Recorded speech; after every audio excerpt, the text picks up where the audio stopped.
नमस्कार दोस्तों, साहित्य समाधान के मंच से मैं डॉक्टर रीता गौड़ आपका हार्दिक स्वागत करती हूं, अभिनंदन करती हूं। पिछले कई सत्रों से दोस्तों पाश्चात्य काव्य शास्त्र पर प्रश्नोत्तरी कर रहे हैं हम लोग, और हम पिछले सत्र में इलियट के सिद्धांत पर आधारित प्रश्न कर चुके हैं। तो आज के सत्र में उसी क्रम को आगे बढ़ाते हुए हम करने जा रहे हैं क्रोचे का अभिव्यंजनावाद पर आधारित प्रश्न। क्रोचे के अभिव्यंजनावाद को हम एक सत्र में पहले अच्छी तरह से पढ़ चुके हैं। उसी पर आधारित प्रश्नों की ये श्रृंखला है जो आज आपके सामने प्रस्तुत की जा रही है, ताकि इस विषय वस्तु पर आपकी पकड़ मजबूत हो सके। तो चलिए शुरू करते हैं आज का सत्र। आज के सत्र का पहला प्रश्न दोस्तों, क्रोचे का पूरा नाम क्या था? हम सिद्धांत पढ़ लेते हैं, लेकिन कई बार एक ऐसा मामूली सा प्रश्न पूछ लिया जाता है किसी भी विचारक, किसी भी समीक्षक के नाम से संबंधित, और हम चक्कर खा जाते हैं। इसलिए जरूरी है कि जो कुछ अलग हटके नाम हैं उन पर हम अपनी पकड़ मजबूत करें, उन्हें अपने ध्यान में रखें। इसलिए ये प्रश्न यहां रखा गया है। क्रोचे का पूरा नाम क्या था? विकल्प है बेनेडेत्तो क्रोचे, आर्मस्ट्रॉन्ग क्रोचे, एल्मिस्टा क्रोचे या रोजेलो क्रोचे। तो दोस्तों ए विकल्प इस प्रश्न का सही उत्तर है। क्रोचे का पूरा नाम था बेनेडेत्तो क्रोचे। तो आंसर हुआ इस प्रश्न का ए। अगला प्रश्न, निम्नलिखित में से किस रूप में क्रोचे की पहचान नहीं है? दार्शनिक एवं इतिहासकार, सौंदर्य शास्त्री एवं साहित्य समीक्षक, विशुद्ध शिक्षा शास्त्री और विशुद्ध कलावादी। तो दोस्तों दार्शनिक वे थे क्योंकि उन्होंने दार्शनिक पृष्ठभूमि पर कला का एक नया दृष्टिकोण प्रस्तुत किया। इतिहासकार वे थे क्योंकि उन्होंने अपने से पूर्ववर्ती सौंदर्य शास्त्र के इतिहास का चित्रण अपने ग्रंथ में किया। सौंदर्य शास्त्री वे थे ही, साहित्य के समीक्षक वे थे ही, वे थे इसीलिए हम उनके इस अभिव्यंजनावाद पर आधारित प्रश्न पढ़ रहे हैं। विशुद्ध कलावादी भी थे, लेकिन दोस्तों वे विशुद्ध शिक्षा शास्त्री नहीं थे। इसलिए आंसर हुआ इस प्रश्न का सी। एक बात और, विशुद्ध कलावादी होने का अर्थ भी आपको अच्छी तरह समझ लेना है। विशुद्ध कलावादी होने का मतलब है वह आलोचक, वह समीक्षक या वह विचारक जो कला को कला के लिए मानता है। आपको ध्यान होगा कि क्रोचे ने एक सिद्धांत दिया था कला कला के लिए, यानी कला किसी अन्य व्यक्ति के लिए नहीं है, कला स्वयं कला के लिए है, इसीलिए कला की अभिव्यक्ति है। और आपको यह भी ध्यान होगा कि कला की अभिव्यक्ति के लिए उन्होंने उसका बाह्य प्रदर्शन, बाह्य अभिव्यंजन अनिवार्य नहीं माना, क्योंकि उनका मानना था कि हृदय में जैसे ही कोई बिंब किसी वस्तु के विषय में, किसी विचार के विषय में तैयार होता है, उसकी अभिव्यक्ति वहां हो जाती है। बाह्य प्रदर्शन उसका अनिवार्य नहीं है, चाहे हम चित्र के द्वारा करें, चाहे हम पत्थर में मूर्ति बनाकर करें, या हम शब्द के द्वारा काव्य सृजन करके करें। तो इस बात को ध्यान रखेंगे। तो क्योंकि कला कला के लिए सिद्धांत दिया, उन्होंने नारा दिया, इसीलिए इनको कलावादी कहा जाता है। अगले प्रश्न पर आते हैं। क्रोचे ने काव्य और कला सर्जना के क्षेत्र में जो नया दृष्टिकोण प्रस्तुत किया वह क्या कहलाता है? अनुकरणवाद, अभिव्यंजनावाद, कलावाद या उदात्ततावाद। तो दोस्तों उनके सिद्धांत के विषय में प्रश्न पूछा गया है। तो क्रोचे के सिद्धांत जो उन्होंने कला, काव्य और कला सर्जना के विषय में दिया, उसे हम अभिव्यंजनावाद के नाम से जानते हैं, जिस पर आधारित प्रश्नों की सत्र में हम चर्चा कर रहे हैं। तो आंसर हुआ हमारा बी। अगला प्रश्न, क्रोचे ने अपने ग्रंथ मूलतः किस भाषा में लिखे? यूनानी, अंग्रेजी, लैटिन या इतालवी। डी विकल्प इस प्रश्न का सही उत्तर है। क्रोचे ने अपने ग्रंथ इतालवी भाषा में लिखे, यानी इटली की भाषा में लिखे। तो आंसर हुआ डी। अगला प्रश्न, क्रोचे ने काव्य और कला सर्जना से संबंधित अपने सिद्धांत का प्रतिपादन किस ग्रंथ में किया? Aesthetica, use of poetry and the use of criticism, Biographia Literaria या द प्रिल्यूड। ए विकल्प इस प्रश्न का सही उत्तर है, क्योंकि क्रोचे ने जो अपना अभिव्यंजनावाद के सिद्धांत प्रतिपादित किया, उसकी चर्चा उन्होंने एस्थेटिका नामक ग्रंथ में की। एस्थेटिका एस्थेटिक शब्द से बना है दोस्तों। जो अंग्रेजी में जो एस्थेटिक शब्द होता है उसका अर्थ होता है सौंदर्य, और क्योंकि ये जो सिद्धांत है कला सर्जना का, अभिव्यंजनावाद, ये सौंदर्य शास्त्र से यानी काव्य और कला के सौंदर्य पक्ष से संबंधित होता है, इसलिए इसे एस्थेटिका ग्रंथ में उन्होंने प्रतिपादित किया। तो इस प्रश्न का सही उत्तर हुआ ए। अगला प्रश्न, क्रोचे के सौंदर्य शास्त्रीय ग्रंथ एस्थेटिका के विषय में असंगत कथन छांटिए। पहली बात तो दोस्तों आपको यह ध्यान में रखना है कि कौन से ग्रंथ में अभिव्यंजनावाद का क्रोचे ने प्रतिपादन किया। पहली बात एस्थेटिका ग्रंथ में किया। अब एस्थेटिका ग्रंथ की क्या खास बातें हैं ये भी हमें पता होनी चाहिए, क्योंकि कई बार इस तरह के प्रश्न भी पूछे जाते हैं। तो पहला विकल्प है, यह ग्रंथ मूलतः क्रोचे के नेपल्स में 1900 ईस्वी में सौंदर्य शास्त्र पर दिए गए 3 व्याख्यानों का विस्तृत रूप है। बी, डगलस एस्ले ने इस ग्रंथ को थियरी ऑफ एस्थेटिक्स अर्थात सौंदर्य शास्त्रीय सिद्धांत के नाम से अंग्रेजी में अनुदित कर 1909 में प्रकाशित कराया। इस ग्रंथ के प्रारंभिक भाग में इटली की राजनीतिक स्थिति का वर्णन किया गया है। डी, यह ग्रंथ 2 भागों में विभक्त है, जिसके पहले भाग में सौंदर्य शास्त्र के सैद्धांतिक पक्ष का और दूसरे भाग में सौंदर्य शास्त्र के इतिहास का वर्णन है। तो दोस्तों पहला जो ये विकल्प है, यह ग्रंथ मूलतः क्रोचे के नेपल्स में 1900 ईस्वी में दिए गए व्याख्यानों का आधार है, विस्तृत रूप है, ये कथन बिल्कुल सही है, क्योंकि सौंदर्य शास्त्र पर उन्होंने नेपल्स में अपने जो 3 व्याख्यान दिए थे उन्हीं को उन्होंने पुस्तक के रूप में प्रकाशित किया और वहीं पर ये सिद्धांत अभिव्यंजनावाद उन्होंने प्रतिपादित किया। तो इसका जो आधार है वो है 1900 ईस्वी में नेपल्स में दिए गए उनके व्याख्यान, जिनका विषय था सौंदर्य शास्त्र। दूसरा बिंदु है, डगलस एस्ले ने इस ग्रंथ को थियरी ऑफ एस्थेटिक्स के नाम से अंग्रेजी में अनुदित किया। यह कथन बिल्कुल सही है। इसका प्रकाशन अंग्रेजी रूपांतर, मूलतः तो ये इतालवी भाषा में लिखा गया था, लेकिन अंग्रेजी रूपांतर जो डगलस एस्ले ने किया उसका प्रकाशन उन्होंने एस्ले ने 1909 में कराया। यह कथन बिल्कुल सही है। तीसरा है, इस ग्रंथ के प्रारंभिक भाग में कौन से ग्रंथ की बात हो रही है? एस्थेटिका ग्रंथ की बात हो रही है। इस ग्रंथ के प्रारंभिक भाग में इटली की राजनीतिक स्थिति का वर्णन किया गया है। यह कथन असंगत है, क्योंकि एस्थेटिका, मैंने चर्चा की कि एस्थेटिक शब्द का अर्थ होता है सौंदर्य, और सौंदर्य शास्त्र से संबंधित किसी भी ग्रंथ में किसी भी देश की राजनीतिक स्थिति का वर्णन करने का कोई औचित्य नहीं है। तो ये जो कथन है ये असंगत है। अब प्रश्न ये है कि एस्थेटिका की विषय वस्तु सौंदर्य शास्त्र तो है, लेकिन सौंदर्य शास्त्र के किस पक्ष का विवेचन इसमें किया गया है? तो इसका जवाब है डी में। ये तीनों बिंदु दोस्तों आपको बिल्कुल अच्छी तरह से कंठस्थ कर लेने हैं। पहली बात, एस्थेटिका जो ग्रंथ है वो 2 भागों में विभक्त है।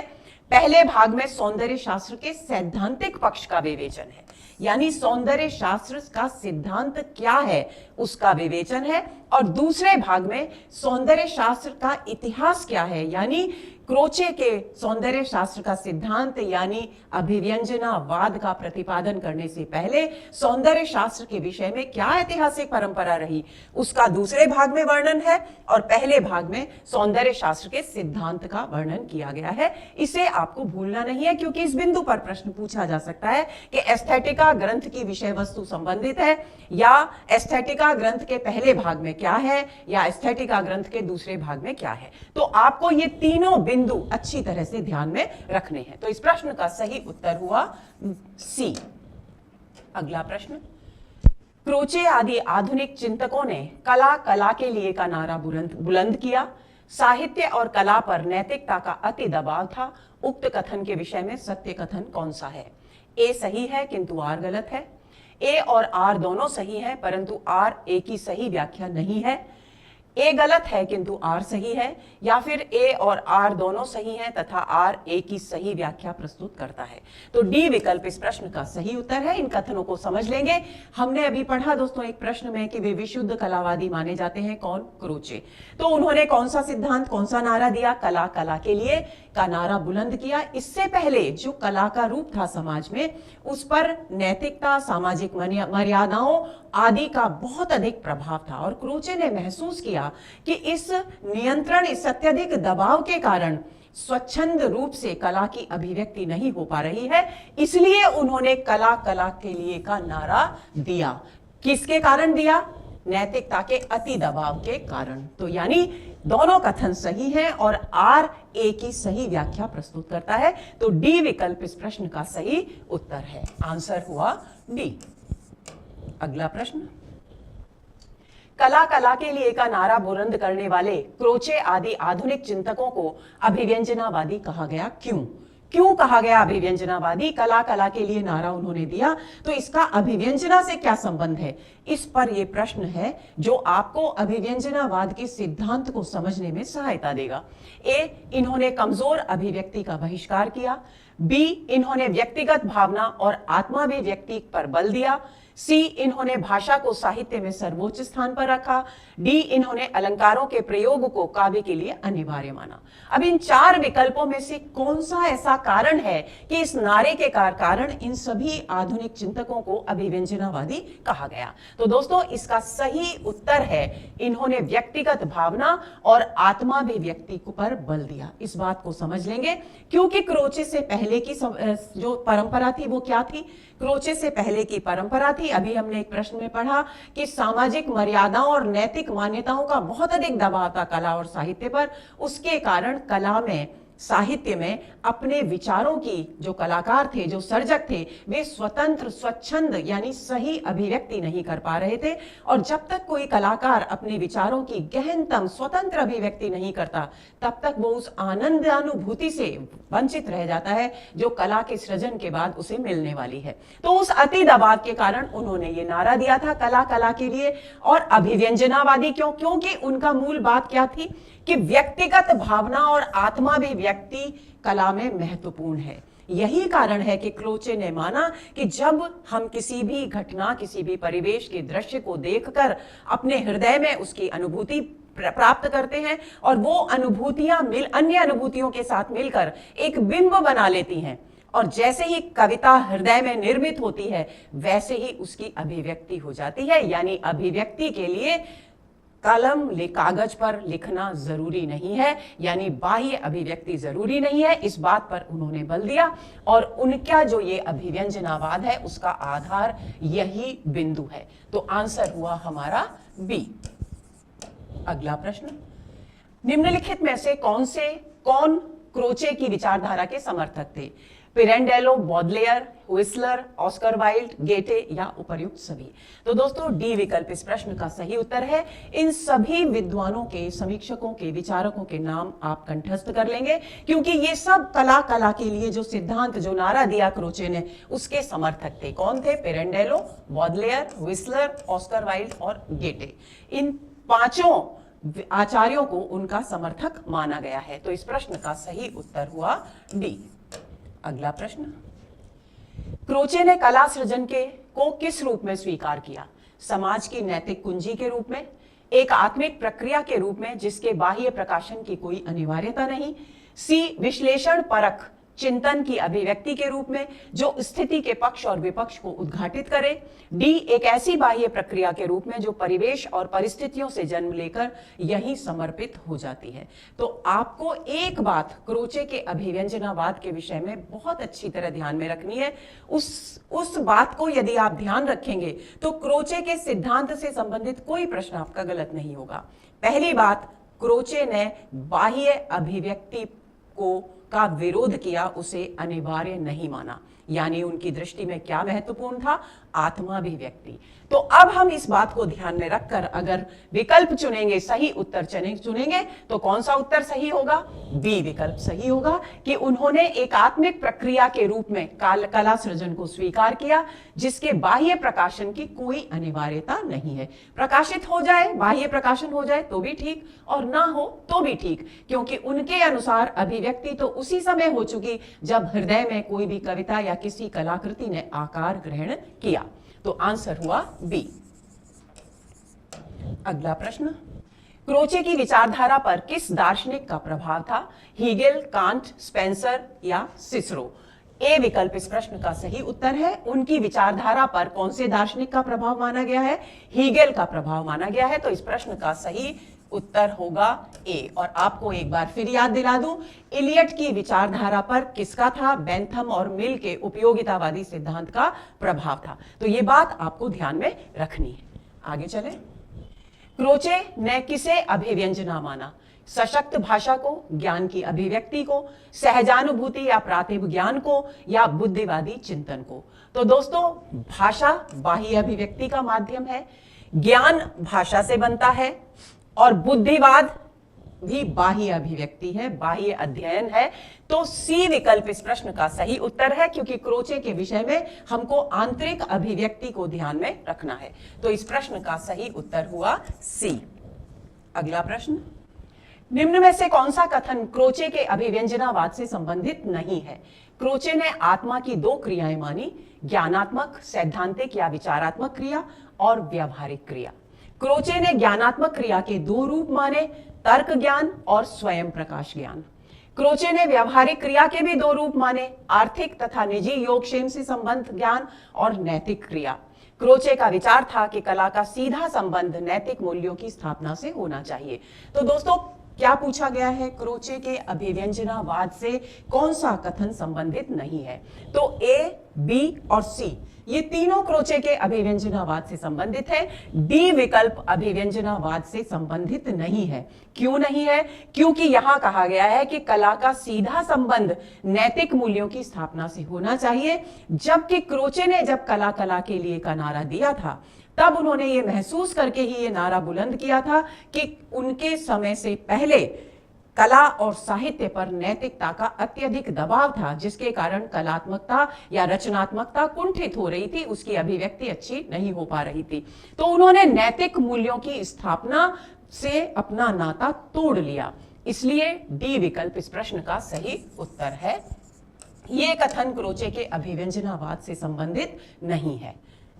अगला प्रश्न, क्रोचे के अनुसार तर्क ज्ञान है पदार्थ का निश्चयात्मक बोध कराने वाला ज्ञान, पदार्थ की संरचना का विश्लेषण करने वाला ज्ञान, पदार्थ के सत और असत रूपों का अभिव्यंजक ज्ञान, या इनमें से कोई नहीं। तो तर्क ज्ञान का सही अर्थ है पदार्थ का निश्चयात्मक बोध कराने वाला ज्ञान, यानी जिस किसी भी वस्तु को हम देखते हैं उसके निश्चित स्वरूप की, उसके अंतर्बाह्य स्वरूप का की निश्चित धारणा को जो हमारे हृदय में प्रस्तुत कर देता है, उसे हम तर्क ज्ञान कहते हैं क्रोचे के अनुसार। तो आंसर हुआ इस प्रश्न का ए। अगला प्रश्न, क्रोचे ने स्वयं प्रकाश ज्ञान को किस रूप में विश्लेषित किया? ईश्वर की कृपा के रूप में, वैज्ञानिक दृष्टिकोण के रूप में, कल्पना द्वारा प्राप्त एक प्रकार की अलौकिक शक्ति के रूप में, और दार्शनिक ज्ञान के रूप में। तो दोस्तों, सी विकल्प इस प्रश्न का सही उत्तर है। क्रोचे ने दो पक्ष माने थे ज्ञान के, तर्क ज्ञान और स्वयं प्रकाश ज्ञान। तो स्वयं तर्क ज्ञान तो जो निश्चित बोध कराता है, और स्वयं प्रकाश ज्ञान क्या है? जो कल्पना से प्राप्त एक प्रकार की अलौकिक शक्ति के रूप में उन्होंने महसूस किया और उसे उसी रूप में स्वीकार भी किया। तो आंसर हुआ हमारा सी। अगला प्रश्न, क्रोचे की दृष्टि में सहज कला का उत्पादक है स्वयं प्रकाश ज्ञान, सहज ज्ञान, व्यावहारिक ज्ञान, तर्क ज्ञान या वैज्ञानिक ज्ञान? ए विकल्प इस प्रश्न में इसका सही उत्तर है, क्योंकि सहज रूप से कला तभी सृजित हो सकती है क्रोचे के अनुसार जब वो स्वयं प्रकाश ज्ञान से, यानी जो कल्पना द्वारा प्राप्त ज्ञान है, जो एक अद्भुत शक्ति, अलौकिक शक्ति है, उसके द्वारा कला के स्वरूप का निर्धारण हो। तो आंसर हुआ हमारा ए। एक बार और इस बात को अच्छी तरह समझ लेंगे। दो रूप थे, एक तर्क ज्ञान और एक स्वयं प्रकाश ज्ञान। तर्क ज्ञान से हमने किसी सांसारिक वस्तु को देखा, यानी किसी कलाकार ने देखा और उसके निश्चयात्मक स्वरूप का बोध उसे हो गया। उसके बाद उसने अपने हृदय में उस बोध को ग्रहण किया, उसका एक बिंब बना और उस बिंब में क्या मिश्रित हुआ? स्वयं प्रकाश ज्ञान, यानी कल्पना के आधार पर उसने उसके बिंब को और अधिक कलात्मक और अधिक रचनात्मक बनाया। तो इसलिए यहां पर सहज कला उत्पन्न होने में सबसे महत्वपूर्ण भूमिका किसकी हुई? स्वयं प्रकाश ज्ञान की और सहज ज्ञान की। निश्चयात्मक बोध यानी तर्क ज्ञान उसका आधार तैयार करता है। तो आंसर हुआ इसका ए। अगला प्रश्न, स्वयं प्रकाश या सहज ज्ञान को स्पष्ट करते हुए क्रोचे ने निम्न में से क्या नहीं कहा? ए, स्वयं प्रकाश ज्ञान प्रत्यक्ष ज्ञान से भिन्न है क्योंकि यह दिशा और काल के बंधन से मुक्त तथा दृष्टि के समक्ष प्रस्तुत वस्तुओं के अतिरिक्त अन्य छवियों को उत्पन्न करने में भी समर्थ है।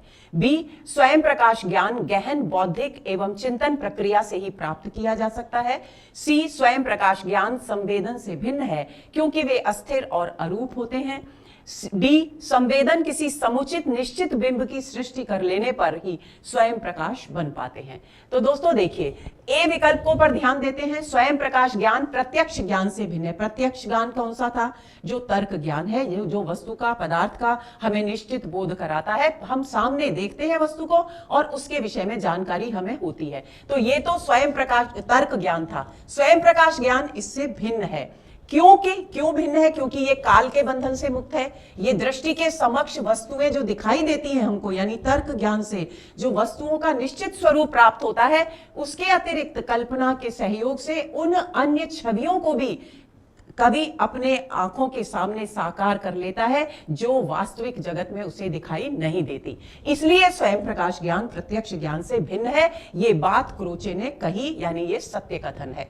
स्वयं प्रकाश ज्ञान गहन बौद्धिक एवं चिंतन प्रक्रिया से प्राप्त किया जा सकता है, ये कथन गलत है, क्योंकि क्रोचे के अनुसार स्वयं प्रकाश ज्ञान कल्पना के द्वारा विकसित हुआ अलौकिक अद्भुत ज्ञान है। कल्पना से प्राप्त अद्भुत अलौकिक ज्ञान है। तो बौद्धिक चिंतन की बात ही यहां पर नहीं की गई है।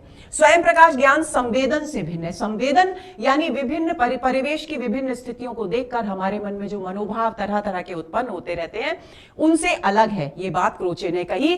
क्यों संवेदन से अलग है? क्योंकि संवेदन कैसे होते हैं? अस्थिर होते हैं, उनका कोई निश्चित आकार नहीं होता, आवागमन होता है। अभी हमारे मन में क्रोध का भाव है, अभी हमारे मन में व्याकुलता का भाव है, लेकिन ये भाव हमारे मन में स्थायी रूप से नहीं रहते, ये अस्थिर और अरूप हैं। तो जो अस्थिर और अरूप हैं वो क्या नहीं हो सकते? वो स्वयं प्रकाश ज्ञान नहीं बन सकते। कब बनेंगे ये स्वयं प्रकाश ज्ञान? जब ये समुचित निश्चित बिंब की सृष्टि कर लेंगे, यानी ये अस्थिर संवेदन मिलकर के एक निश्चित बिंब बना लेंगे, तब ये स्वयं प्रकाश बनेंगे। तो ये कथन भी उनके द्वारा कहा गया और ये कथन भी उनके द्वारा कहा गया। बी कथन उनके द्वारा नहीं कहा गया। तो इस कथन का सही, इस प्रश्न का सही उत्तर हुआ बी। अगला प्रश्न, क्रोचे के अनुसार सहजानुभूति नहीं है।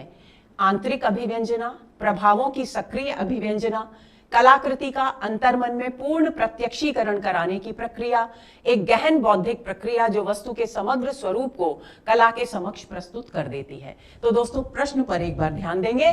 क्रोचे के अनुसार सहजानुभूति नहीं है, यानी जिसे सहजानुभूति माना क्रोचे ने, उसमें इनमें से चार में से कौन सी बात शामिल नहीं है? तो आंतरिक अभिव्यंजना है सहजानुभूति, ये बात उन्होंने मानी। और जो भी प्रभाव हम किसी भी पदार्थ को देखकर प्रत्यक्ष जो ग्रहण करता है कलाकार, उस प्रभावों की सक्रिय अभिव्यंजना है सहजानुभूति, ये भी उन्होंने कहा। कलाकृति का अंतर्मन में पूर्ण प्रत्यक्षीकरण करने की प्रक्रिया है सहजानुभूति, ये भी उन्होंने कहा, क्योंकि उनके अनुसार आत्माभिव्यंजना महत्वपूर्ण है, उसकी बाह्य अभिव्यंजना की अनिवार्यता नहीं है। लेकिन उन्होंने आत्माभिव्यंजना पर बल तो दिया, बाह्य अभिव्यंजना पर बल नहीं दिया। और दूसरी बात, एक गहन बौद्धिक प्रक्रिया से आत्माभिव्यंजना का संबंध नहीं जोड़ा। इसलिए डी विकल्प इस प्रश्न का सही उत्तर है, क्योंकि यह क्रोचे के अनुसार सहजानुभूति में शामिल नहीं है। तो आंसर हुआ डी। अगला प्रश्न, क्रोचे ने कला सृजन की प्रक्रिया के 4 सोपानों में निम्न में से किसे शामिल नहीं किया? ए, कल्पना पर पड़ा प्रभाव, बी, मानसिक रूपात्मक सौंदर्यात्मक संश्लेषण, सी, बौद्धिक एवं तार्किक विश्लेषण, डी, सौंदर्यानुभूति का आनंद एवं बाह्य प्रकटीकरण। तो दोस्तों कला सृजन की प्रक्रिया के क्रोचे ने 4 सोपान माने। पहला सोपान क्या था? कल्पना पर पड़ा प्रभाव, यानी जब भी कोई वस्तु हमने देखी या किसी कलाकार ने देखी प्रत्यक्ष रूप से, उसके निश्चित बिंब को, उसके निश्चित ज्ञान को स्वीकार किया तर्क ज्ञान के जरिए, उसके बाद उसकी कल्पनाशीलता ने उस पर प्रभाव डाला। तो पहली बात उन्होंने ये स्वीकार की। दूसरी बात उन्होंने ये स्वीकार की कि जैसे ही कल्पना का प्रभाव उस निश्चित ज्ञान पर पड़ा, उसके बाद मानसिक रूपात्मक और सौंदर्यात्मक संश्लेषण की, यानी सामंजस्य की प्रक्रिया अंदर ही अंदर रचनाकार के प्रारंभ हो गई। लेकिन उन्होंने बौद्धिक और तार्किक विश्लेषण की बात नहीं की। और जैसे ही मानसिक रूपात्मक और सौंदर्यात्मक संश्लेषण की प्रक्रिया शुरू हुई, वैसे ही कवि एक बिंब को, एक कलाकृति को, एक रचना को जन्म देने में सफल हो गया, सक्षम हो गया, समर्थ हो गया। और परिणाम यह हुआ कि वो उस सौंदर्यानुभूति के उस अद्भुत अलौकिक आनंद का भागीदार बना, जिसके लिए वो इतने समय से प्रयत्नशील था।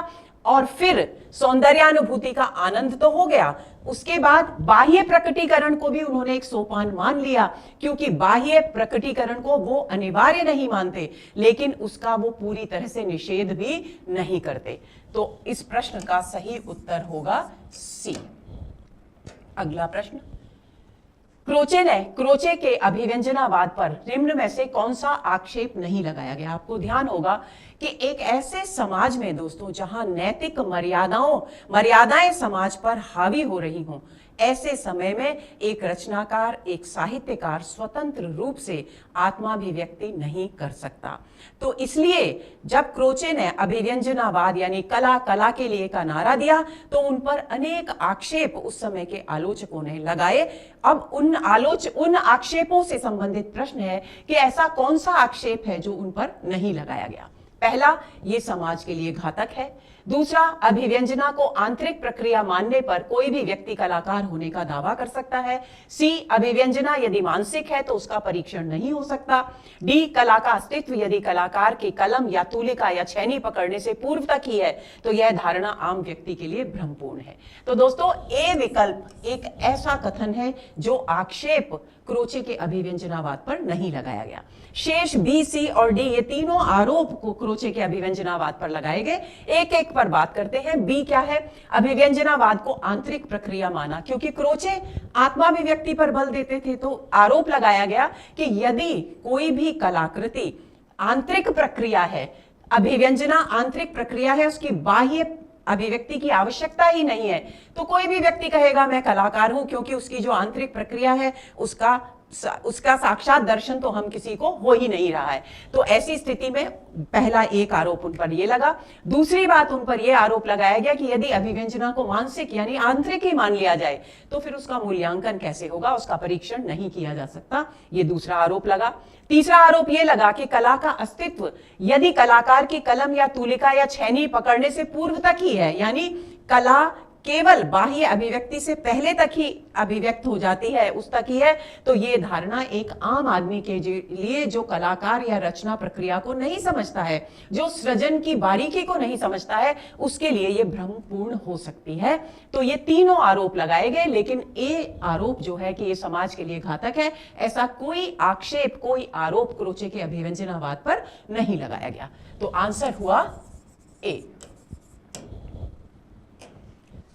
तो दोस्तों, ये हुआ हमारा आज का सत्र, जिसमें हमने क्रोचे के अभिव्यंजनावाद के बारीकियों को बहुत अच्छी तरह समझा। कैसे समझा?